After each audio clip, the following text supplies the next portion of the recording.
Salamat, Mr. Presiding Officer. Mr. Witness, Opo. nabanggit po kanina ang political speech at pag-express ng dissent sa gobyerno. Bilang abogado at public servant, kailan po sa tingin ninyo lumalampas sa kritisismo at nagiging national security concern? Ang isa pong kritisismo ay lumalagpas na sa yung kalayaang magsalita kung meron na po tayong nalalagpasan at nababiolate na batas at lalong-lalo na po kung ito ay maghahantong sa kaguluhan at makukompromiso po ang ating national security. If our national security will be under attack, malaki po itong problema. So kung may kritisismo pero meron din pong potensyal na lumikha ng kaguluhan o gawing insecure ang national security, lumalampas na po sa kritisismo, nagiging concern of national security ayon sa tingin po ninyo. Tama po, binabantayan na po natin yan ng masusi at mas malapit na pagbabantay. Alright, salamat po. Ibang paksa naman po, Mr. Witness, sa lahat po ba ng sitwasyon kung saan nag-iba ang testimonya ng isang witness, masasabi po bang wala ng katotohanan yung pahayag nila? Ang testimonya po na paiba-iba ay doon po pumapasok yung intervention ng korte na nakikinig kung anong testimonya ang dapat pakinggan. At titingnan po dyan ano ba ang circumstances, bakit may ganong testimonya, bakit nagbago, at eventually kung ano po yung talagang nilagdaan at kinilala, ay importante po yun.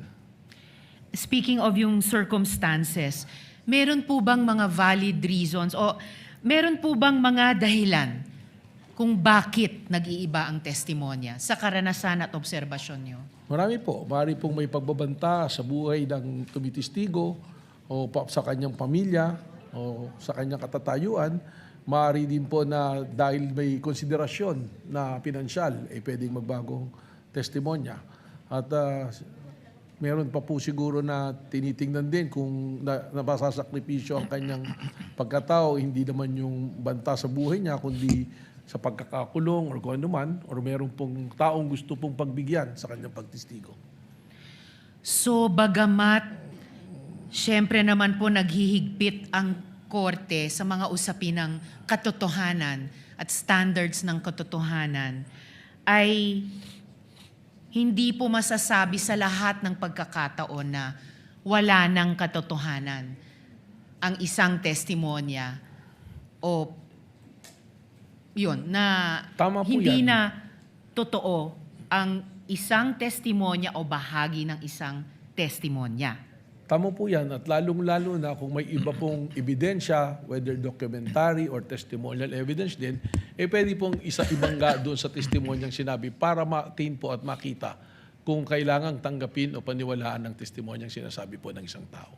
At doon po pumapasok yung wisdom ng korte, timbangin ang lahat at subukan pa rin gabayan ang buong proseso na buuin yung buong kwento at totoong kwento mula sa kahit pira-piraso. Tama po yun, yung wisdom and of course guided po by the law, the letters and the spirit of the law po. Of course. Huling tanong na lamang po, Mr. Witness. Sundan ko yung tanong kanina ni Senate President tungkol sa persons of interest.